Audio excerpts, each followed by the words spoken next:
Okay.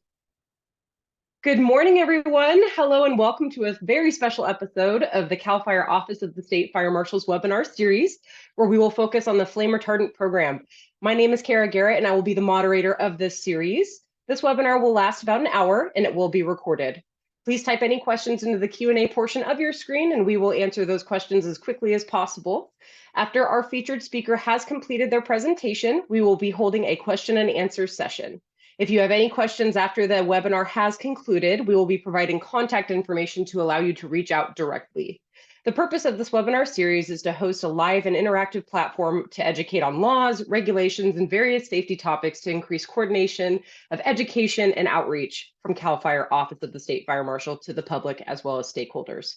Should you encounter any issues, please do not hesitate to give me a call at 916-201-5539 or send me an email. And I dropped all of this email information as well as my phone number into the chat. So if you don't see that, please just let me know.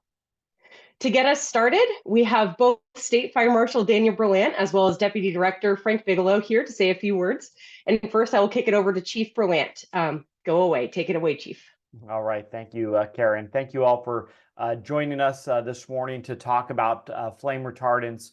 This program really plays a key role in ensuring that decorative materials and fabrics such as curtains, drapes, drop hangings, and tents, awnings, and the other fabric enclosures are all made from a non-flammable material or that are treated with approved flame retardant chemicals. And over the years, this responsibility of our program has expanded to include other decorative materials such as artificial plants, Christmas trees, and trade show displays, just to name a couple. And we're even really honored and humbled that many other countries like France and England and even Germany have adopted programs similar to our program itself. And so we take that humbly, but also in California, leading the way in safety when it comes to flame retardant. So I really want to thank you for taking the time to join us and thank Deputy Setter ahead of time for helping to create this webinar content and make it available to hopefully provide some education, but also an opportunity to answer any questions you might have. So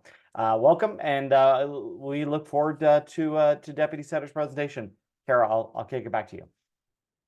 Beautiful. Thank you, Chief. And now I will kick it over to Chief Frank Bigelow. Go ahead, Chief. Hey, good morning, everybody. Just wanted to take an opportunity to say thank you for joining as well. Chief Berlant summed it up really well, the importance of this program. And I thank all of you for tuning in today for your commitment to learning more about our program. So without further ado, we'll kick it back over to Kara and get started. Perfect. Thank you so much, Chief. So now we will go ahead and have our presenter, Deputy Patricia Setter, introduce herself and share more information about the flame retardant program. Go ahead. Good morning, and thank you all for joining us today. This presentation that I put together is several years of questions and comments that I get frequently, and some of the issues that we have with permitting. So I'm Patricia Setter. I'm a deputy with the State Fire Marshal's Office and the Flame Retardant Program Coordinator. This program registers all tents, awnings, fabric enclosures, decorative materials for assembly occupancies, chemicals used in the production of these materials, and finished fabrics to make these items. We license the applicators paid to maintain flame resistance and the applicators paid to apply flame retardants to decorative foliage and Christmas trees. Okay, let's get started here. Oops. Okay. In this course, we're going to go over cover some of the historical events that made flame retardants necessary and the laws that were initiated by these tragedies. We will discuss the types of licensing and registrations, alternative documents and reading lab reports, requirements for events and permitting, field burn testing, local authorities' authorization to enforce, and we'll go over our registration and licensing public search tool. So if you have a laptop ready, you might want to jump on and get that link when I come to that slide, and how to initiate investigations with CAL FIRE. So moving on to the historical events. The first video I'm going to show you is a reenactment of the 1942 Coconut Grove Fire. This was the deadliest fire in history, claiming 492 lives and injuring hundreds others. Celebrates her 21st birthday with friends. We went there about 9:30, and we went into the melody lounge, and we sat directly under the palm tree where it all started. She watches as a young man at the next table loosens the light bulb above him, casting the area in darkness. 16-year-old busboy Stanley Tomaszewski also notices and alerts one of the bartenders. It is 10 minutes after 10. He was told by the bartender to go over and re-screw in a light bulb that had been unscrewed by a patron who wanted a little more privacy for his time with his girlfriend. The light bulb happened to be in one of the coconut husks that was on the palm tree. First, he couldn't find the bulb, so he lit a match and held it up about 10 inches now below the palm tree. Saw the coconut husk there with a little 7.5-watt light bulb. Blew the match out, tightened the bulb, stepped down, put the match on the floor, stepped on it and left. As the busboy returns to the bar, customers around the palm tree catch a glimpse of orange flame in the paper leaves above.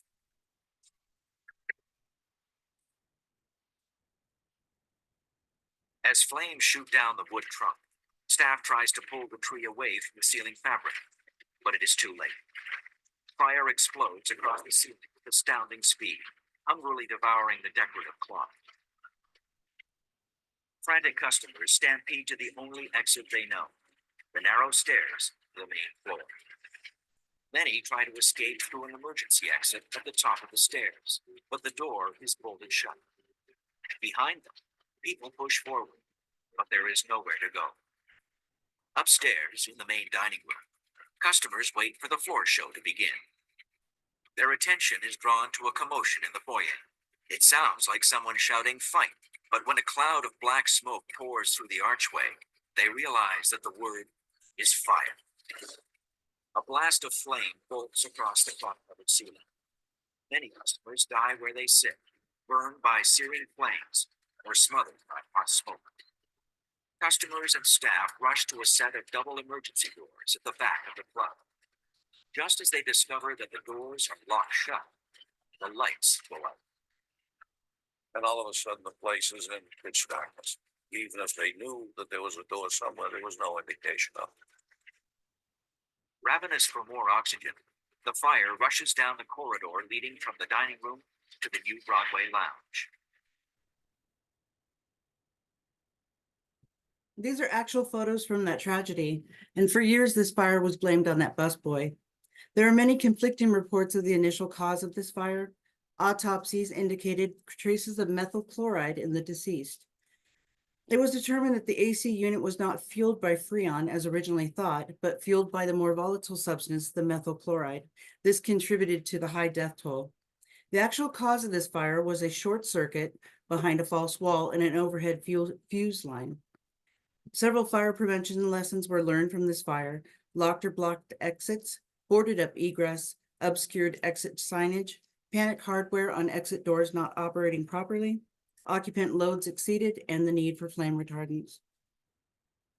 This fire initiated the law, the Health and Safety Code 13119, and that required all hangings, curtains, drops, or some similar decorative material that would increase fire or panic hazard to be made of non-flammable material or treated and maintained in a flame retardant condition. Next, we have actual footage from the 1944 Ringling Brothers and Barnum and Bailey Circus. This fire killed 158 people and injured more than 484 others. The circus attendance that day was 6,000 to 8,000 patrons. Even though it was World War II in 1944, some folks had movie cameras at the circus, including a man from Plainville. The circus claimed that fireproofing chemicals for their tents were not available because of wartime priorities. Just how fast the big top went up was captured on movie film by the late Robert Honorato of Plainville, who had taken his young son and his 8mm movie camera to the circus that day. For the first time on television then, here is that film. as captured by Mr. Honorado 25 years ago. To help tell the story, we've added to the silent film the voice of Frank Adams of East Hartford, who was in the circus audience with his wife and 3 children.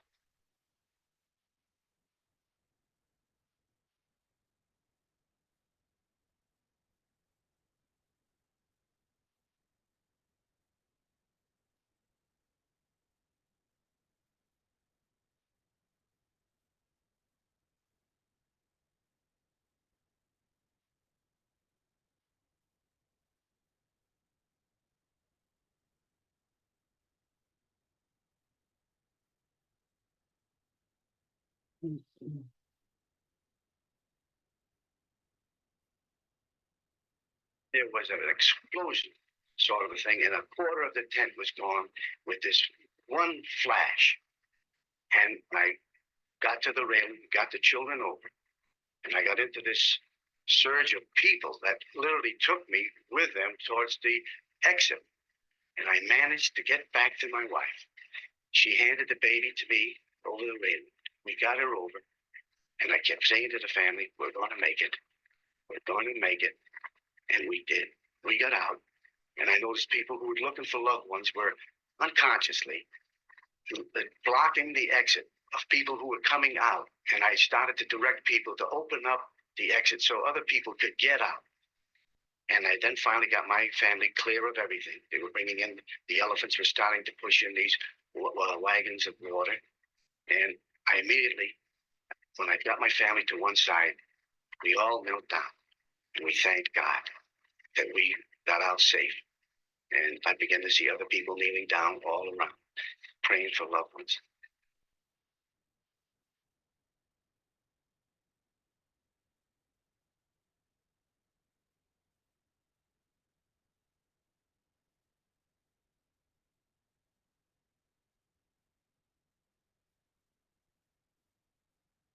So the circus tent was weatherproofed by using a paraffin-treated wax, and this contributed to the rapid spread of this fire. This fire was originally determined to be caused by a carelessly discarded cigarette. Then in 1950, a man named Robert Segee confessed to setting the fire. At the time, he was only 13 years old, ran away to join the circus, and was assigned to the lighting crew. This caused staggering financial and legal problems for the circus with charges of manslaughter, sending 6 circus officials and 6 circus officials and circus employees to prison or jail, with terms ranging from 6 months to 7 years and $50 million in damages. Health and Safety Code 13115 was initiated from this tragedy that makes it unlawful for any person, firm, corporation to establish, maintain, or operate any tent in this state unless the tent awning, fabric enclosure, and all curtains, drops, and decorative materials are made from a non-flammable material or treated and maintained in a flame retardant condition. The next video I'm going to show you, and this is the last video for historical events, is your 2003 Station nightclub fire. This happened in Rhode Island. This happened when the band Great White was playing. This killed 100 people and injured more than 230. The fire was caused by pyrotechnics, igniting the acoustic foam in walls and ceilings surrounding the stage. 2003, at the Station nightclub in West Warwick, Rhode Island, pyrotechnics used as part of a concert by the hard rock band Great White set fire to acoustic foam surrounding the stage. The flames spread with incredible speed. As patrons rushed to escape, exits became jammed. All in all, 100 people lost their lives, and hundreds more were injured and traumatized, all in the space of just a few short minutes. The fire started just seconds into the band's opening song. Pyrotechnics designed to create a controlled shower of sparks had been set up on either side of the stage. 2 fountains were directed straight up, and 2 were angled off at 45 degrees. As Great White took to the stage and launched into their song, Desert Moon, tour manager Daniel Bichel triggered these pyrotechnics. It was the angled fountains that were principally responsible for igniting the acoustic foam which surrounded the stage. Video of the incident shows the fire taking hold, reaching the ceiling in a matter of seconds. Patrons were initially slow to evacuate. This may have been because they believed that the fire was part of the act. The music video for the song, which the band were playing, showed the musicians surrounded by flames. Not long after the pyrotechnics ended, though, the band ceased to play, and the lead vocalist, Jack Russell, calmly spoke into the microphone while looking at the blaze. "That's not good," he said. The band members fled the nightclub via an exit beside the stage. Realizing the danger they were in, the crowd began to evacuate as well. The station nightclub had several exits, but most patrons were unfamiliar with the layout of the building, and so flocked towards the main entrance and exit. The narrow corridor leading up to this door was swiftly jammed with bodies. 462 people were in the building when the fire began, 58 more than the venue's official capacity. In the chaotic rush to escape, many people were trampled. The main exit became clogged completely with bodies, with patrons wedged in so tight that even those who had already escaped couldn't pull them free. In addition to the deaths caused by crushing and trampling, many also died from smoke inhalation. The acoustic foam gave off a dense, opaque, toxic smoke when it burned, which not only made it extremely difficult to navigate the building, but also caused death after just a few breaths. In total, 100 people died on scene as a result of crush-related injuries, smoke inhalation, and from burns from the fire itself. Among the dead were Ty Longley, the lead guitarist of Great White. It is reported that he initially escaped unscathed, but, miscalculating the severity of the fire, returned to the building to try and rescue his guitar. Ty Longley was the only member of the band to perish in the fire. The other members of Great White escaped through a door adjacent to the stage, a door which at least some audience members were prevented from using by a bouncer who stated adamantly that the exit was for the band only. With so many dead and the nightclub destroyed, thoughts turned to who to blame for the disaster. The nightclub owners said they did not give permission for the band to use pyrotechnics. Band members claimed they did have permission. Meanwhile, an investigation revealed that fire safety inspectors should long ago have demanded the installation of a sprinkler system into the ancient building. The two brothers who owned the nightclub and Great White's manager were charged with 200 counts of manslaughter each, 2 for each victim, as it was alleged that they had committed both criminal negligence manslaughter and misdemeanor manslaughter. While the nightclub owners pleaded not guilty, Great White's manager, Daniel Bichelle, pled guilty, stating that he wished the investigation to be over quickly so that the families of the victims could achieve closure. Bichelle was sentenced to 4 years in prison, with an additional suspended sentence. Many of the families of the deceased were supportive of him, with some even writing letters that noted their forgiveness and asking for him to be freed from prison. He was released after serving just 2 years in jail. The two nightclub owners were given similar sentences, with one of them facing 4 years in jail and the other 3 years of probation. The difference in their sentences was down to the different levels of responsibility they each had for the purchase and installation of the flammable foam. Numerous civil suits worked their way slowly through the courts, with the largest resulting in a settlement of $25 million from a company that manufactured the foam. 5 months after the fire, Great White went on a benefit tour. They began each set with a prayer for those who had lost their lives in the fire, and donated a portion of their proceeds to a fund to support the surviving relatives. For many years, they refused to play the song they had been playing when the fire began, but eventually added it to their repertoire again in 2009.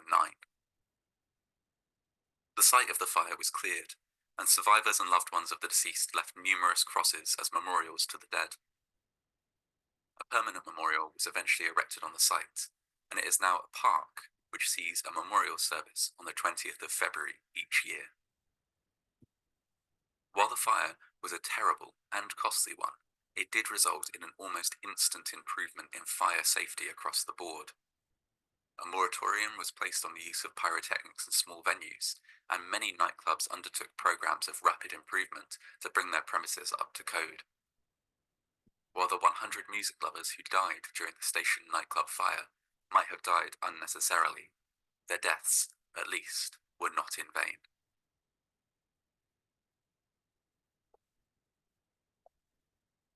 This fire also incorporated the requirements of Health and Safety Code 13119 for assembly occupancies that required flame retardants for decorative materials.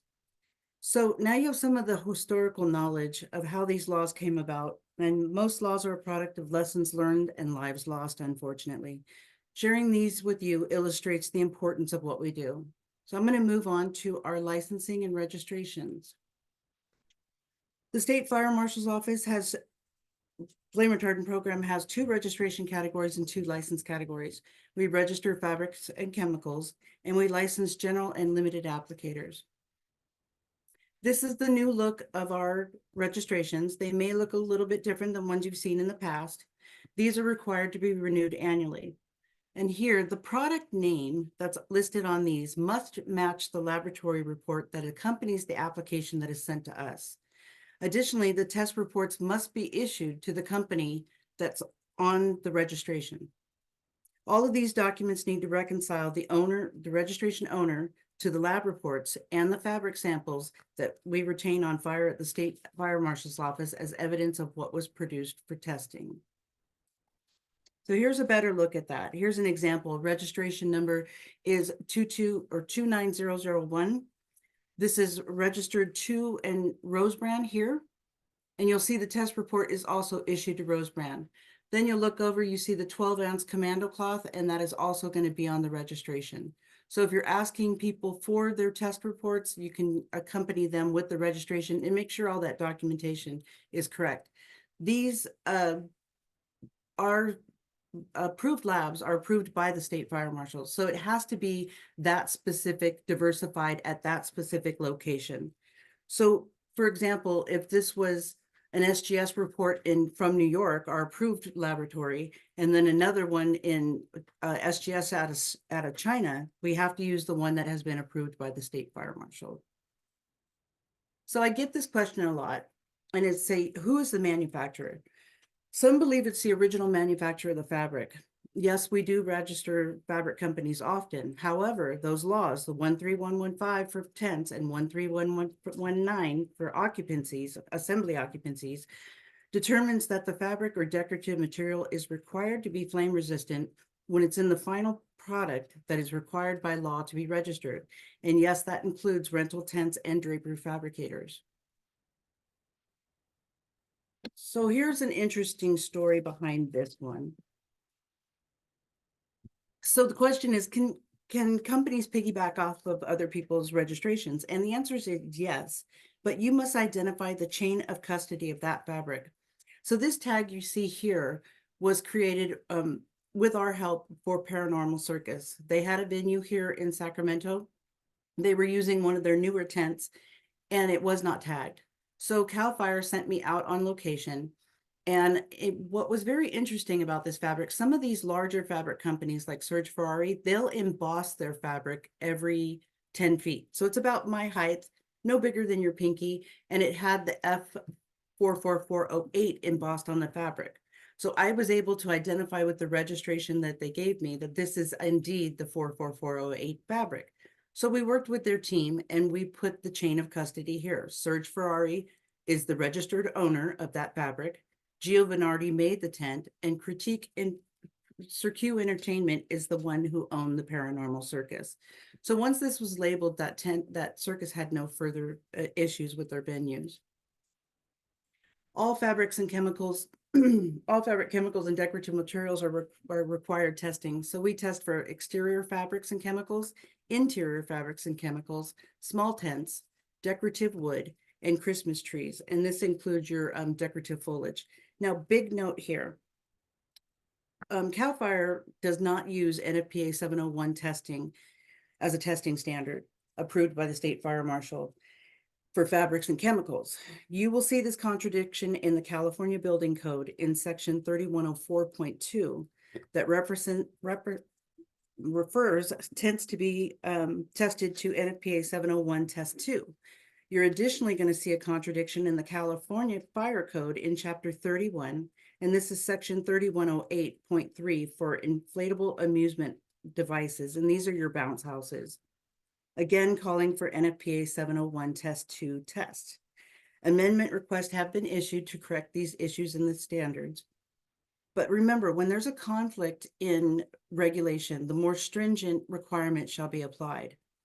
Although both are a vertical burn test, here are the differences. And I'm going to use some seamstress terms with you. So if you're looking at a set of draperies that are hanging on a wall, the up and down direction of that fabric's weave is called the warp, and the side to side is called the fill. So NFPA 701 Test 2 only test in the warp direction of that fabric. California Code of Regulations Title 19 test in both the warp and the fill direction of that fabric. So we have several fabrics that can pass NFPA 701 Test 2, but are unable to pass California's testing. And that's because once that fabric is turned on its side, it'll burn like crazy because they have embedded that fabric, the flame retardant fabrics, in that warp direction. Also for exterior fabrics, CAL FIRE requires additional vertical burn testing after 72-hour water leaching and 100 hours of accelerated weathering. And this makes our test much harder. So let's move on to our general applicators. These are the licensed professionals that are paid to treat decorative materials in assembly occupancies. Many of these applicators are our behind-the-scenes heroes: movie theaters, Academy Awards, Convention Center, theme parks, and film sets, such as Disney and Universal. For example, the Disney applicators regularly test and treat costumes for parades and shows, such as Fantasmic. They are required to know the fabric type, the appropriate treatment methods, and many of them will create their own field testing after that application is cured. These applicators are subjected to local jurisdiction field testing to confirm compliance of their applications. They are required pre-job notification. So the required pre-job notification to local fire authority or state fire marshal's office prior to a spray operation in any assembly occupancy. This is not a requirement when they're in their own company building or warehouse. Local jurisdiction may take samples of the chemical being used and the finished product. Fire authorities are authorized to conduct field testing on their finished materials as long as doing so doesn't deface the fabric. This is our general applicator license. These are also called, we call the company, you'll see it in regulation terms as a concern, but that is your company. So this is our Disney applicators. They have a number of applicators. Each one of these applicators are individually tested with the State Fire Marshal's Office. The license belongs to the company, and these are renewed annually. All flame retardant applicators are required to use chemicals that are only approved by the State Fire Marshal's Office, and they do have their own chemical registration. You'll see it on the packaging right here where I'm circling. That is our seal of registration, and their chemical numbers will be underneath that seal of registration. When an application is complete, the applicator is going to issue a certificate of flame resistance. This is also used in by the manufacturers. So here you'll see at the top left, this is going to be their license number or that fabric's registration number, the date it was treated, who it was treated for or where it was sent to. And they're required to check box A or B. A is used when a spray application is completed, and B is used when it's done in the manufacturing process. The second page here, these numbers are pretty much generated by the company itself, and that's their control number, their customer order number, customer invoice number, yards or quantity, color, size, type, and data process. Now, for us inspectors, if you see a beige color and you're looking at a white PVC and you see the size is completely different, or you have an enormous amount of quantity, that's probably inaccurate. So you're going to want to ask some questions. Now I'm going to go back to the first one here for a second. On the very bottom here, that's written where I'm putting my cursor. It says this reproducible artwork is for the exclusive use of State Fire Marshal registered concerns, and that's your company, and individuals for the production of required forms. More often than not, this is where you're going to see the name changes take place. Tent rental companies will replace the registered company with their company name. Once they do this, there's no way for local jurisdiction to reconcile that fabric to those registration numbers, unless, of course, that fabric was embossed like we discussed with the circus tent. And these are the tags you're going to see used by general applicators. And here you'll see their applicator number, their license number will be here. The name of the chemical used will go on this line, and the registration number for that chemical will look here, and the date of application. Excuse me, I'm going to get a drink of water. Okay. These are your limited applicators. Christmas tree flocking can be snow-like or clear, and the flocking is a flame retardant. Limited applicators are licensed to perform this service on Christmas trees and decorative foliage and non-textile items. So what that means is they're not authorized to spray any fabrics. They are also required to use the chemicals that are approved by the State Fire Marshal. Here is our applicator license. The company or concern is the license holder. And Peach Trees only has Kevin spraying for them, so it only has one, but they can have additional spray applicators working for them, and they will be listed on this document. These are renewed annually. Each one of the applicators, again, are tested with us individually. Now, for Christmas tree locations, each separate place of business needs to be licensed by the State Fire Marshal. So if I own a Christmas tree lot on Devonshire and Balboa, and I also have another one on Nordhoff and Reseda, even though I'm the same company, they're both going to be required their own license for each location.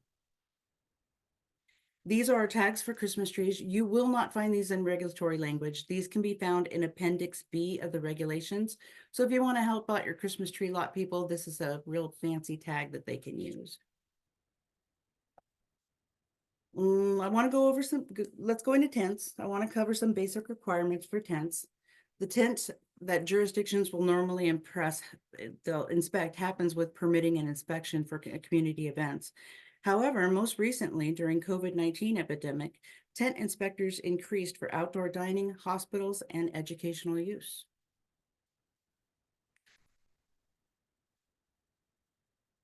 So in Title 19, Section 303, this is your scope for tents. You will find the regulation for tents in California Code of Regulations, Title 19, Chapter 2. This will give you a quick overview of some of the requirements. And this does pertain to sale, offering for sale, manufacturing for sale, and rentals of rental tents in the state. Chapter 2 will cover flame retardant requirements and testing, smoking, open flame, cooking, fireworks, extinguisher requirements, and when additional safety personnel is necessary or may be modified for large events. Local fire officials have the authority to enforce when there's any conflict that presents imminent danger of fire, delay of egress, or delay of extinguishment. Okay, I get this question a lot too. They say, what is the deciding factor between the large and small tents? This is dependent on the occupant load. And this can be found in Section 310 of Chapter 2. But recently, make note of this, Assembly Bill 267 was chaptered by the Secretary of State on October 13th, 2023.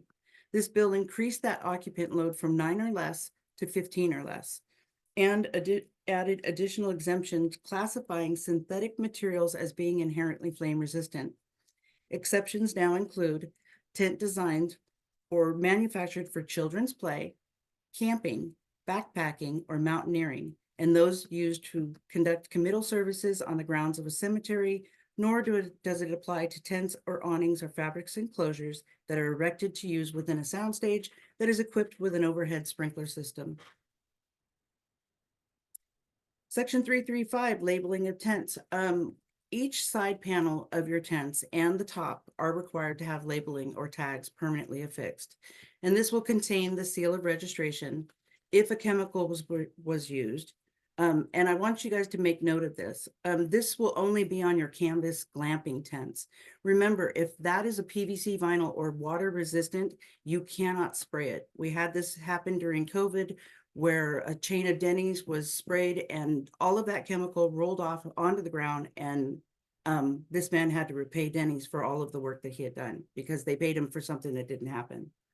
the date it was treated, registration number or fabric or license number or of the general applicator. Okay. And this is labeling continued. On small tents, you'll see a CPAI 84 testing label, certificate statement that the material meets the requirements of CPAI 84, manufacturer's identification. And this is another one. I want to go back to that chain of custody. So if a manufacturer is seller is going to use a private label, the manufacturer needs to be identified. And that goes back to that whole lecture I gave on the removing the name and putting your own. And it requires a code number. And this enables the manufacturer to identify their records, the supply, lot numbers, and certified materials used in an item. And these again are the labels you're going to see. Now, this first one here is when the material is inherently flame resistant. And that would mean that the flame retardant was woven or impregnated into that fabric. And the next one is for when they are treated. This is the warning labels you're going to see for your CPAI 84, the small tents. And this is also your warning label that you'll see for the CPAI 84 small tents. So I'm going to go on to one of my favorite sections of the regulations. And this is if the show must go on, what you're capable of doing. So section A here is all the requirements that we have already discussed.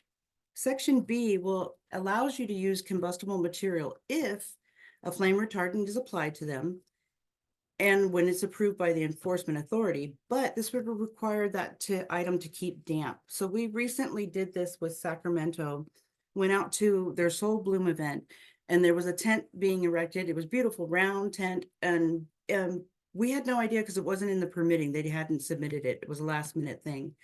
So we had no idea what it was going to be, but they had untreated wood panels and they were attaching live florals.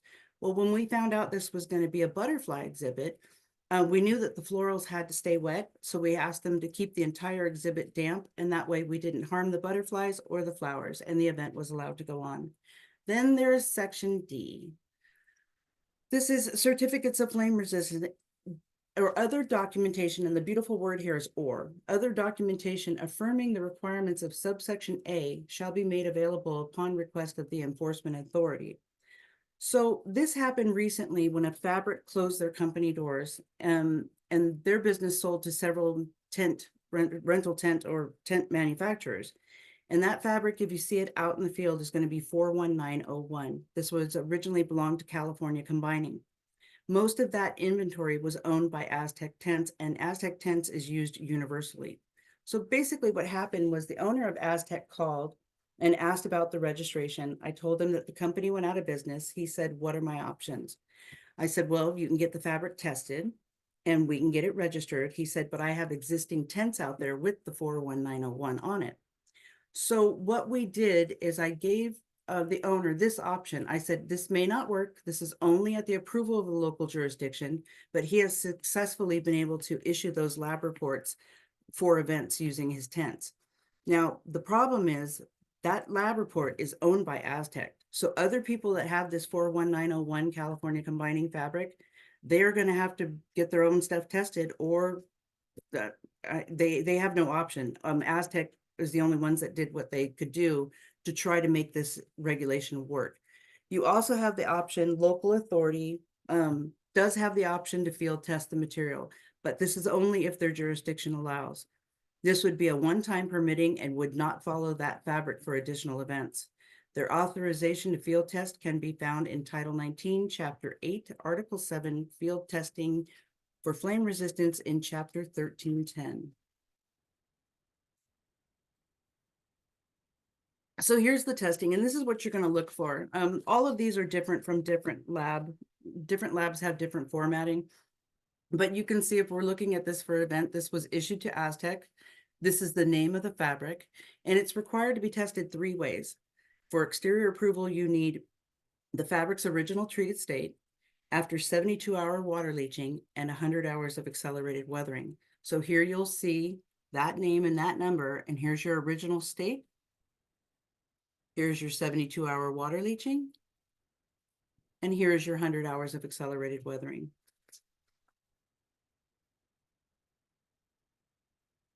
So State Fire Marshal's Office does not have a match flame test in our regulatory language. This is an information bulletin that was issued in 2010. We do have plans to adopt this in regulation changes, but the bulletin is your step-by-step. And I want to thank Huntington Fire Department. They were kind enough to put this together for us to demonstrate field testing for you guys. Hi, my name is Noah. I'm with the Huntington Beach Fire Department, and today we're going to review the field testing for flammability. In this video, we will show you the match flame test. We'll see what an approved and a failed test looks like. Let's go check it out. To properly perform this test, you will need to request a sample of the material from the business owner. The sample must be 4 inches wide by 12 inches long. Perform the test in a draft-free and safe location. Having your safety equipment, like a fire extinguisher or a water hose nearby. Use tongs to hold the fabric and any required PPE your jurisdiction may require. Now that you are in a safe location and have all your equipment set up, you can begin testing your material in question. Light one match and bring the material to the flame at the bottom center of the material for 12 seconds. Remember, only common wood kitchen type matches are to be used for this test. Lighters or candles should not be used to test your material. After 12 seconds, remove the match flame from the material and determine if there's any afterburn. During the exposure, flaming shall not spread over the complete length of the sample or in excess of 4 inches from the bottom of the sample. There shall not be more than 2 seconds of afterflame. Materials that break and drip flaming particles shall be rejected if the materials continue to burn after they reach the floor. Let's look at some failed tests. In this test, you will see the flame spread beyond the 4 inches of the material and breaking and dripping of flaming particles. Here's a closer look at the dripping flaming particles. In this test, the flame from the match is removed and the material is still burning for more than 2 seconds.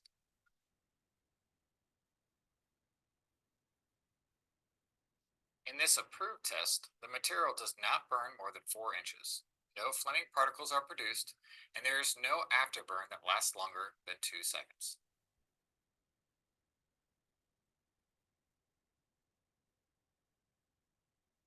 Now that you've seen an approved and rejected test, we want to remind you to test your material in a warp and fill position. That's a vertical and horizontal position.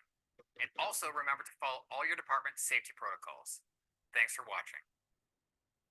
So I want to discuss a little bit why a wooden kitchen match. And so let me explain. The heat from a wooden kitchen match can vary from 1,112 degrees to 1,472.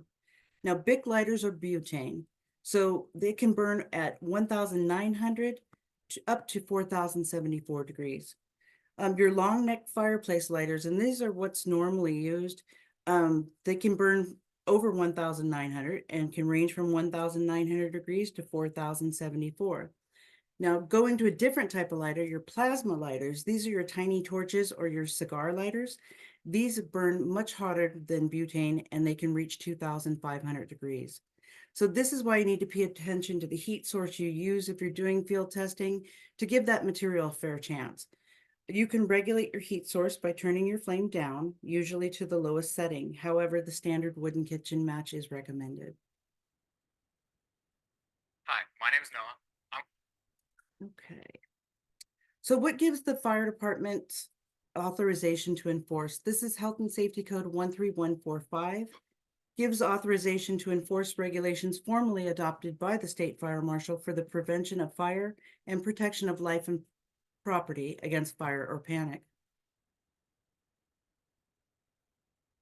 And if you have your laptops out, this is your link to get to our public search tool.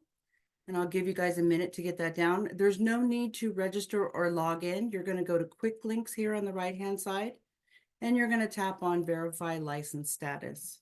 I'll give you guys all a chance to write that down or put that in your computers if you need.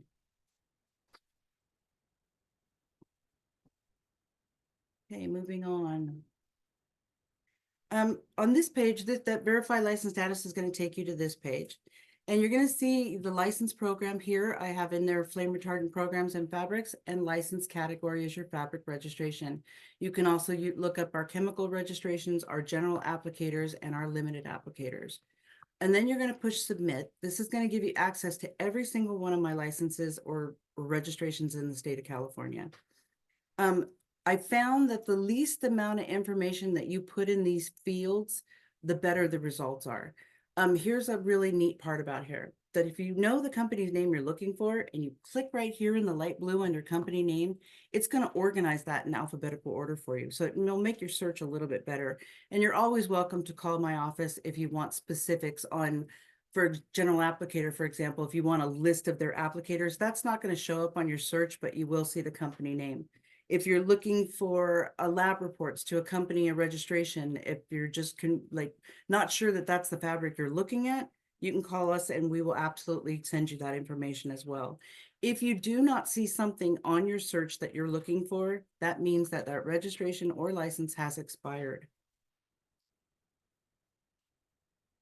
Health and Safety Code 13123 provides the reason that our state fire marshal can take the permissions away from any flame-resistant fabric or chemical, licensed applicator. And here are the reasons. Selling flame retardant materials or chemicals that are inferior to what was submitted for testing. Distributing misleading or false information regarding their fabrics or chemicals. Changing their fabric flame retardant formulation without permission from the state fire marshal, using unapproved chemicals, those would be ones that are not registered with us, using chemicals for treatment on materials the chemical is not designed for, failure to properly treat a fabric, and violation of any of the minimum standards or any rule or regulation pursuant to Health and Safety Code 13120. And how do we catch them? Through local jurisdiction enforcement. This is our EN17 form. This is our registration and licensing complaint form. This can be used by the public or local authorities. This form will initiate an internal investigation with CAL FIRE. All submissions are confidential information used to assist our division investigators. And that concludes our flame retardant presentation. And I'm going to go ahead and turn it back over to Chief Garrett.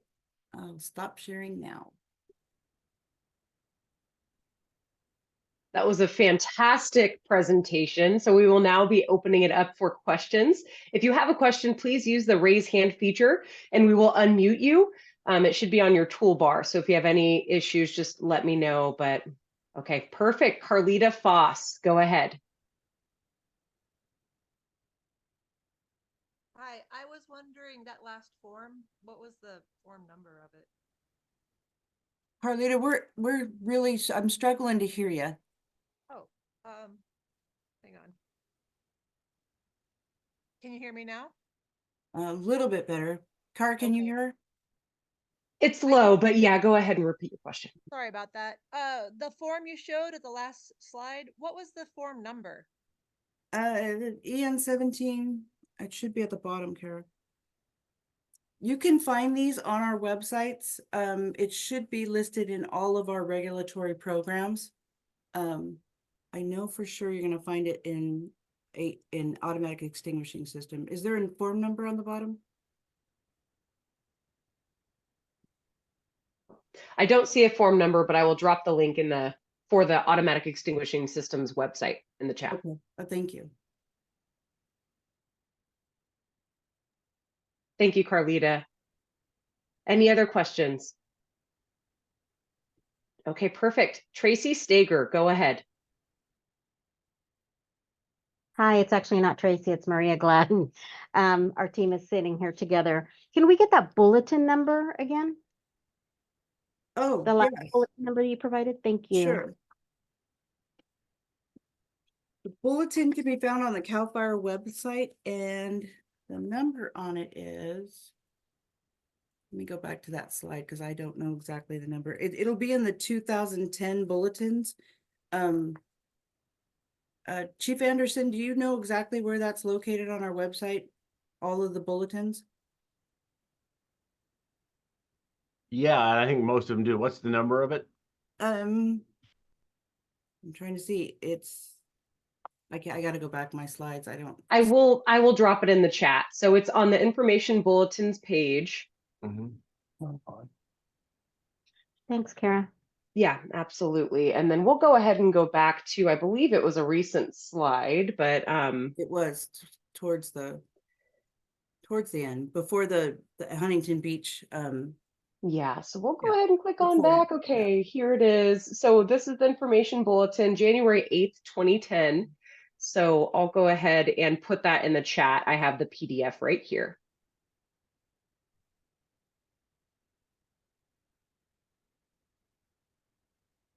And then it was EN17, Carlita, just a heads up. So I will go ahead and also drop that direct form into the chat.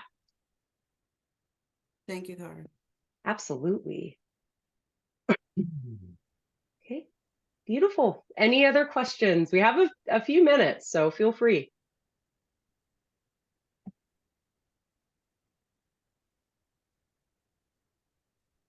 Okay, let's get you unmuted, Jordan. Go ahead.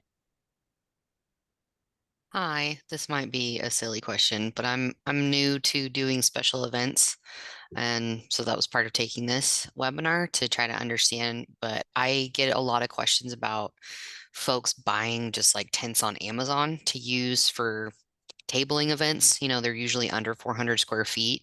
Would those require treatment? Because most of them are coming in and I don't see any indication on them that are certified in any type of way. I'm just trying to figure out how I can best with the user group to direct them to get it. Jordan, you are exactly correct. And this is one of our major headaches, is that it's hard for us to enforce when they're being delivered to our state. And the law does require that all tents, fabrics, and awnings have the State Fire Marshal seal of registration. So if they are purchasing those unapproved tents, unfortunately, most of them are waterproof, so they can't be treated. So you can advise them that Easy Up is registered with us, but this is a problem at very many of our events, is that they're just buying online, and those companies are not adhering to California state laws. Okay. Thank you. You're welcome. Any additional questions?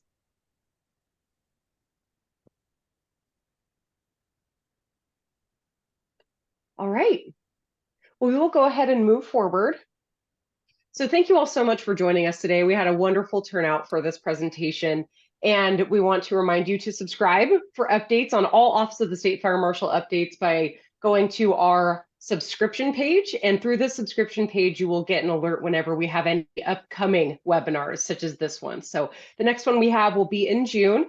More to come on that. I don't want to share too much, but it will be on 4th of July safety. It's a very exciting webinar that we have planned. So other than that, thank you all so much for joining us today. We will go ahead and save this recording. We will get it posted on our website as well as our social media platforms. Please don't forget to follow us on Facebook, Instagram, as well as X, formerly known as Twitter. And if you ever have any questions, please feel free to reach out. But thank you all so much for joining us today, and I will go ahead and end this webinar. Thank you. Thank you, guys.